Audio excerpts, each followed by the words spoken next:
오늘은 출애굽기 32장의 말씀을 보도록 하겠습니다. 이 32장의 내용은 이스라엘 민족이 출애굽한 이후에 시내 광야에서 어리석게도 그들 나름대로의 신을 만드는 그런 내용입니다. 오늘도 이 말씀을 통해서 우리의 어리석음이 무엇이며 하나님이 미워하시는 것이 무엇인가를 깨달을 수 있는 저와 여러분 되기를 주님의 이름으로 축복합니다. 32장 1절에 백성이 모세가 산에서 내려옴이 더딤을 보고 모여 백성이 아론에게 이르러 말하되 일어나라 우리를 위하여 우리를 인도할 신을 만들라. 이 모세 곧 우리를 애굽 땅에서 인도하여 낸 사람은 어찌 되었는지 알지 못함이니라. 모세가 시내산에서 40일 동안 주야로 하나님의 말씀을 받고 있을 그때에 백성들은 광야에서 모세가 내려오기를 기다렸지만 오랜 시간이 걸림으로 그들이 초급한 마음에 아론에게 우리를 위하여 신을 만들어 달랍니다. 모세가 내려오지 않는 걸 보니까 이제 우리를 인도할 그 목자가 없다 그 말이죠. 그래서 나름대로 그들은 신이 필요했던 겁니다. 참 어리석은 것은 무엇이냐면요. 모세가 인도한 것이 아니라 하나님께서 모세를 도구 삼아서 인도해낸 거죠. 그리고 하나님께서 이스라엘 백성과 언약관계를 이루신 겁니다. 그러나 이스라엘 민족은요. 아직까지도 무엇을 깨닫겠냐면 하나님에 대한 의식이 없이 눈으로 보이는 신 그리고 눈으로 보이는 모세가 없으니까 결국 그들이 갈 바를 잊어버린 겁니다. 우리도 마찬가지입니다. 세상에서 눈에 보이지 않는 하나님이 없다고 생각하는 어리석음도 있지만요.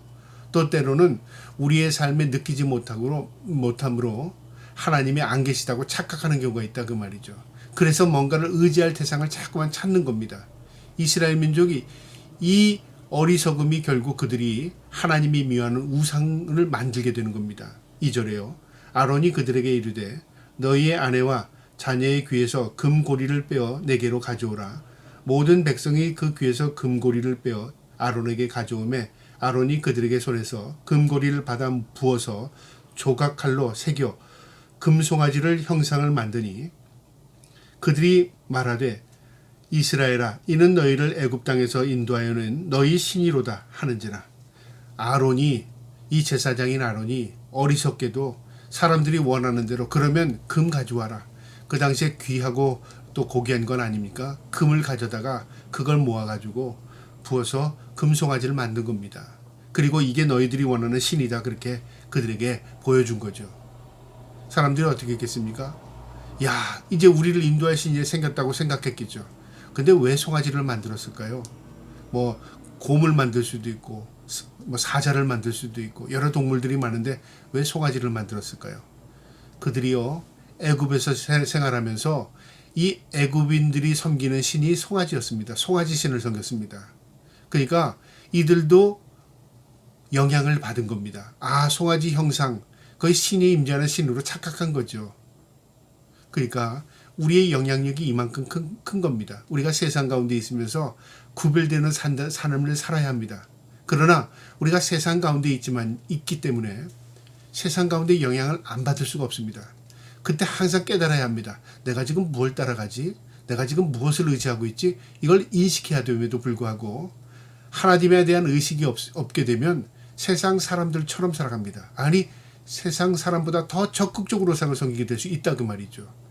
이 하나님의 백성인 구별된 백성인 이 이스라엘 민족이 광야에서요 그들 나름대로 금송아지를 만든 겁니다. 그리고 그것을 신이라고 그들이 부른 겁니다. 5절에요. 아론이 보고 그 앞에 제단을 쌓고 이에 아론이 공포하여 이르되 내일은 여호와의 절기이니라 하니 이튿날이 그들이 일찍이 일어나 번제를 드리며 화목제를 드리고 백성이 앉아서 먹고 마시며 일어나 뛰놀더라. 여러분 제물도 드립니다. 번제와 화목제를 그 하나님과의 관계를 잘하게 화목제도 드립니다. 헌신의 제사죠. 이처럼 하나님께 예배한다고 제사한다고 말하지만 하나님 받으시는 예배가 아닙니다. 그들은 지금 뭐에게 절을 하고 있죠? 우상에게 절하고 있다 그 말이죠.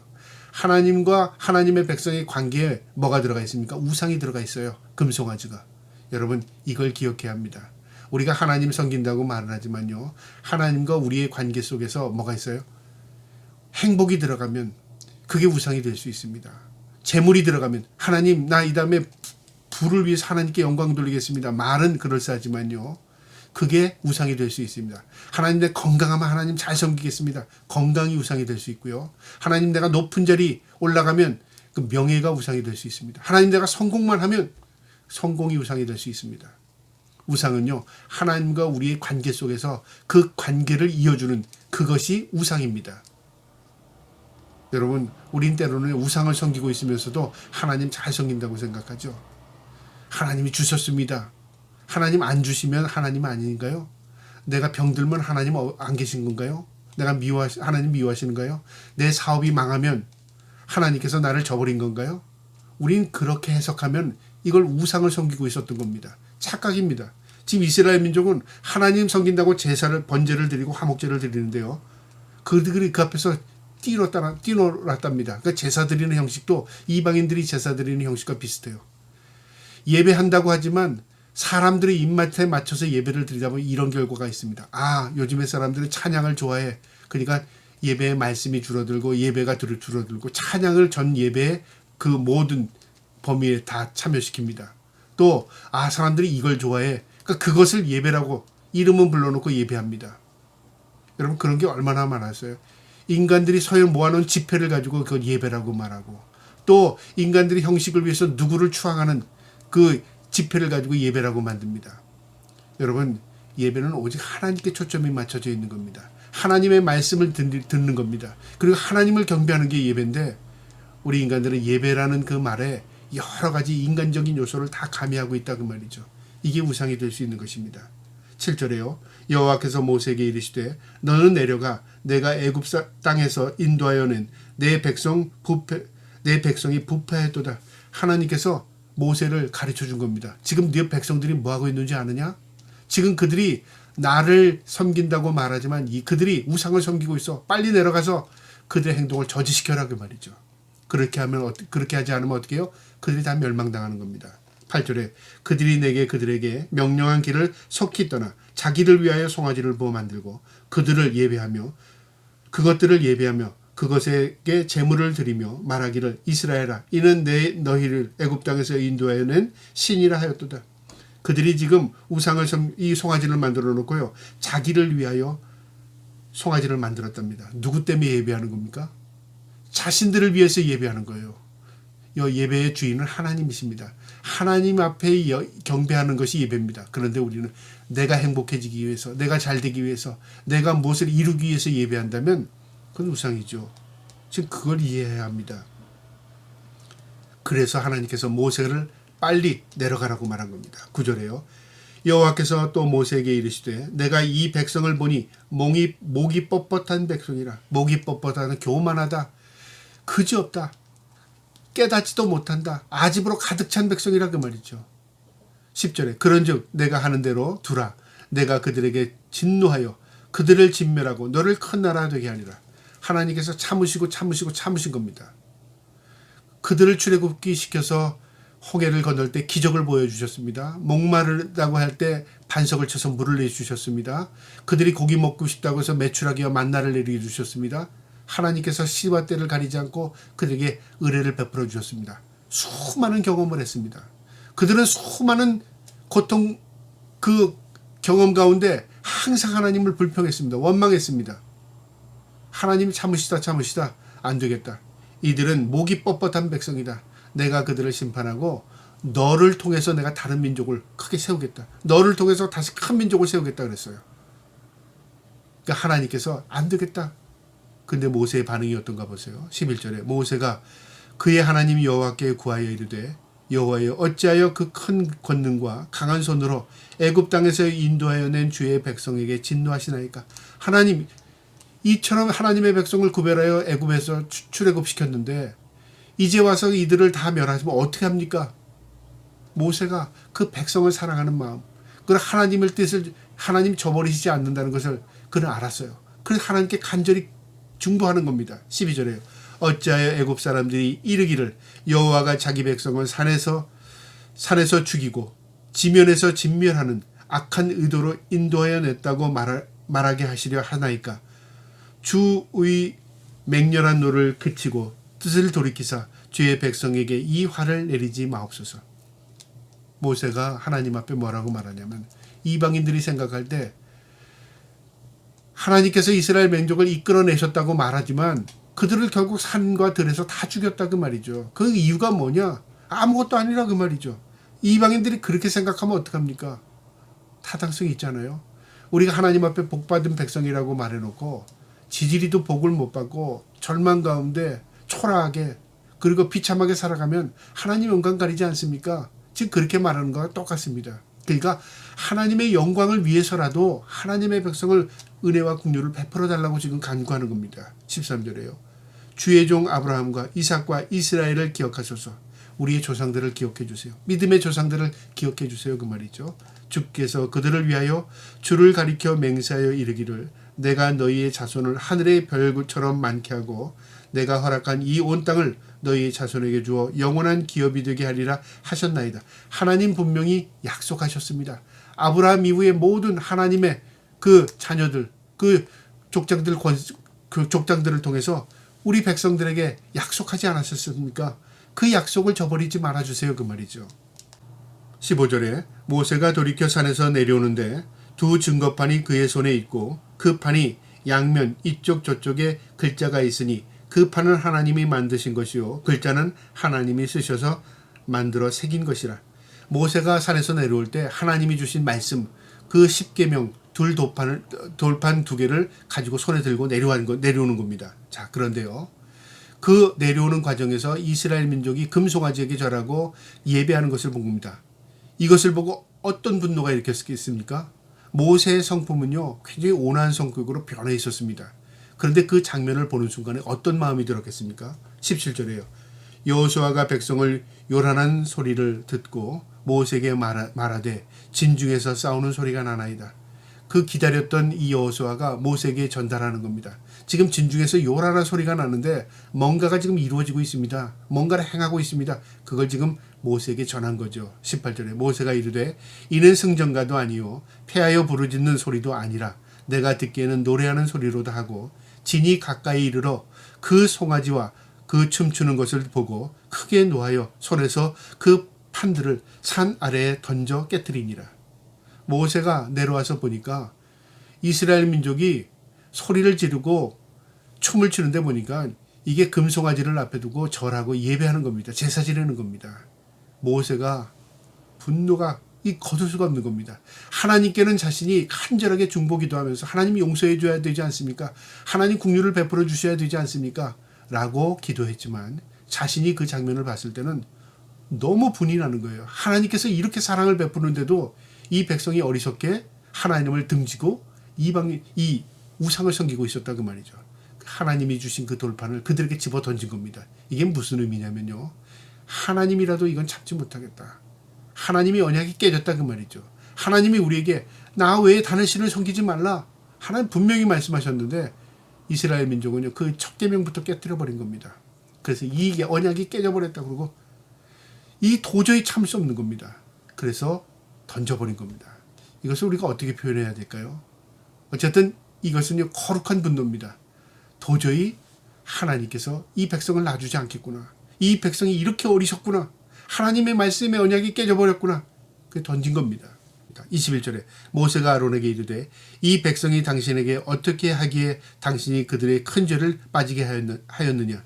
모세가 그의 형이던 아론에게 왜 백성들이 이렇게 하는 걸 그만 놔뒀으며 왜 이렇게 했습니까? 형에게 물은 거죠. 아론이 뭐라고 말하면 변명합니다. 22절에 아론이 이르되 내 주여 노하지 마소서. 이 백성이 악함을 당신이 아나이다.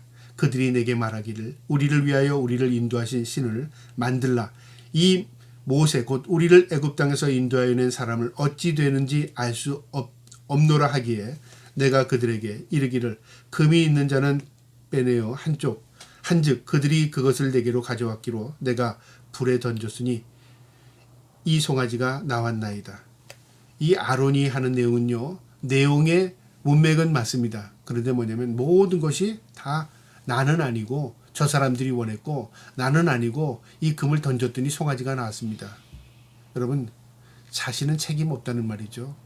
우리가 이게 뭐냐면 책임 전가입니다. 하나님이 기뻐하지 않는 것이죠.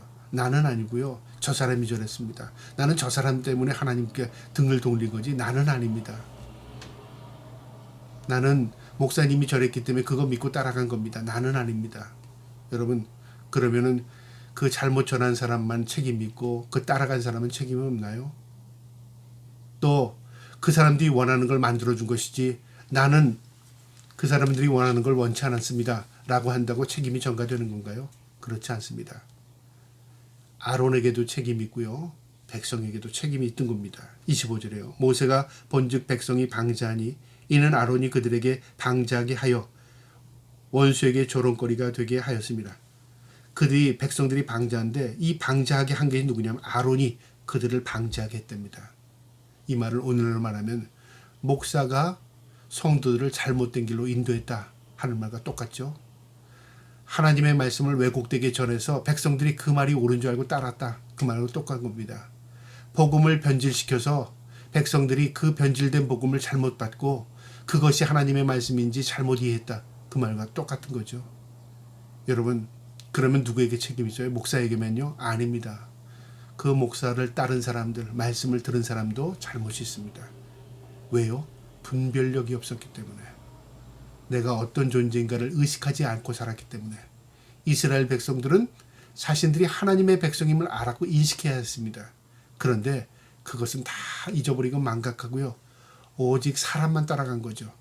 모세만 따랐는데 모세가 없으니까 어떻게 해요? 이제는 그들의 신을 만들어 달라고 아론에게 말한 겁니다. 아론은 자신의 책임을 누구에게 전가하고 있죠? 백성에게 전가하고 있습니다. 책임이 전가될까요? 그렇지 않습니다. 26절에요. 이에 모세가 진 문에 서서 이르되 누구든지 여호와의 편에 있는 자는 내게로 나오라 하며 레위 사람이 다 모여 그에게로 가는지라. 이 레위 지파는 하나님의 법궤, 그 다음에 성전을 지키는, 이 성소를 지키는 자들이었습니다. 그 지파를 구별해 놨습니다. 이 레위 지파가 우리가 하나님의 편에 서겠다. 그래서 이 레위 지파에게 지명합니다. 명령합니다. 모세가 레위 지파에게 그 우상을 섬긴 자들을 다 치라. 그렇게 명령합니다. 27절에 모세가 그들에게 이르되 이스라엘의 하나님 여호와께서 이렇게 말씀하시기를 너희는 각기 허리를 칼을 차고 진 이전에서 저 문까지 왕래하며 각 사람이 그 형제를 각 사람이 자기의 친구를 각 사람이 자기의 이웃을 죽이라 하였느니라. 우상을 섬긴 자들, 이 금송아지에게 전한 자들을 죽이라 레위인에게 명령한 거죠. 왜 레위인들이 그것을 솔선수범했을까요? 자신들은 하나님의 편이라고 생각한 거죠. 하나님의 명령을 따른다고 생각한 겁니다. 여러분, 우리가 때로는요 결단할 시기가 올 겁니다. 두 주인을 섬길 수 없습니다. 이거를 따르든지 저거를 버리든지 저것을 따르든지 이것을 버리든지 하나님을 따르든지 세상을 버리든지 세상을 따르든지 하나님을 버리든지 이게 예외 없이 선택하는 시기가 올 겁니다. 그때 어떻게 해야 돼요? 우리는 하나님의 편에 서야 합니다. 28절에 레위 자손이 모세의 말대로 행하매 이날에 백성 중에 3,000명이 가량이 죽임을 당하였니라. 3,000명이 죽임을 당했답니다. 어마어마한 숫자죠. 레위 자손이 모세의 말대로 행하매 이날에 백성 중에 3,000명 가량이 죽임을 당했다. 이건 무엇을 의미하냐면요. 죄악의 씨를 말리는 겁니다. 출애굽할 인원이 최소한 200만 명 정도 됐는데요. 이 200만 명이 이런 식으로 출애굽을 해서 계속 진행하게 되면 결국은 과정에서 모두가 다 물들어갑니다. 초기에 이것을 근절하지 않으면 앞으로의 희망이 없는 겁니다. 그들은 40년의 광야 생활을 할 수밖에 없었습니다. 결국 이것이요 그들에게 초기에 이 문제를 다시 바로잡음을 통해서 그 후에 일어날 것을 미연에 방지한 겁니다. 29절에 모세가 이르되 각 사람이 자기의 아들과 자기의 형제를 쳤으니 오늘 여호와께서 헌신하게 되었느니라. 그가 오늘 너희에게 복을 내리시리라. 이튿날 모세가 백성에게 이르되 너희가 큰 죄를 범하였도다. 내가 이제 여호와께 올라가노니 혹 너희를 위하여 속죄가 될까 하노라 하고 모세가 그 다음날 다시 하나님을 만나기 위해서 시내산을 오릅니다. 하나님 앞에 용서를 구하는 것이죠. 그리고 기도하기 위해서 올라가는 겁니다. 31절에요. 모세가 여호와께로 다시 나가 여짜오되 슬프도소이다. 이 백성이 자기를 위하여 금신을 만들어 싸우니 큰 죄를 범하였나이다. 백성을 가슴에 안고 모세가 대신 기도하죠. 용서를 구하는 겁니다. 32절에 그러나 이제 그들이 죄를 사하시옵소서. 그렇지 아니하시오면 원하건대 주께서 기록하신 책에서 내 이름을 지워버리시옵소서. 하나님 이 백성을 용서해 주시옵소서. 그렇게 하시지 못한다면 차라리 나를 하나님의 생명책에서 지워주시옵소서. 나를 버리시옵소서 그 말이죠. 자기 목숨을 걸고 하나님 앞에 간절히 기도하는 겁니다. 33절에요. 여호와께서 모세에게 이르시되 누구든지 내게 범죄하면 내가 내 책에서 그를 지워버리리라. 이제 가서 내가 내게 말한 것을 백성에게 인도하라. 내 사자가 내 앞에 가리라. 그러나 내가 보응할 날에는 그들을 죄를 보응하리라. 내가 이제 하나님의 명령을 받고 백성을 다시 인도하라 그 말이죠. 그러나 하나님의 뜻 가운데 보응할 때가 되면 하나님 그 죄를 묻겠다, 보응하겠다. 그러니까 나에게 맡기고 내가 어떻게 하든 너는 내게 주신 사명, 내가 준 사명 끝까지 잘 감당해라. 하나님 명령하십니다. 마지막 35절에요. 여호와께서 백성을 치시니 이는 그들이 아론이 만든 바 그 송아지를 만들었음이었더라. 하나님이 치셨답니다. 이 치셨다는 무엇으로 치셨을까요? 이스라엘 진영에 온욕과 전염병이 돕니다. 무서운 전염병으로 인해서요. 이스라엘 민족의 수많은 사람들이 죽어갑니다. 그리고 그것을 통해서 깨닫게 됩니다. 여러분 오늘날도 우리가 전염병들이 창궐할 때가 있습니다. 그런데 이 전염병이 모두 하나님이 주셨다. 우리가 그렇게 해석하면 문제가 심각하죠. 그러나 중요한 것은요. 세상의 주인이 하나님이십니다. 하나님이 세상을 다스리시고 이끌어 가십니다. 그러니까 어떤 상황, 어떤 이 환경 속에서도 하나님이 주신 메시지가 있다. 그걸 이해해야 합니다. 그리고 우리가 경각심을 갖고 혹시라도 우리가 하나님 앞에 범죄한 것이 있는가? 우리의 잘못으로 인하여 이런 일들이 벌어지는 것이 아닌가? 우리가 이때 이것을 통해서 하나님의 메시지를 받아야 되는 게 아닌가? 항상 깨닫고 하나님 앞에 바로 서야 하는 것입니다. 그리고 우리가 하나님과 우리의 관계 속에서 잘못된 것이 있으면 회개해야 하는 것입니다. 그게 기회를 삼는 것입니다. 저와 여러분이 늘 세상에 돌아가는 이런 모든 일들을 통해서 하나님의 메시지 그리고 그분의 뜻을 깨달을 수 있는 분별력을 갖기를 주님의 이름으로 축복합니다. 아멘.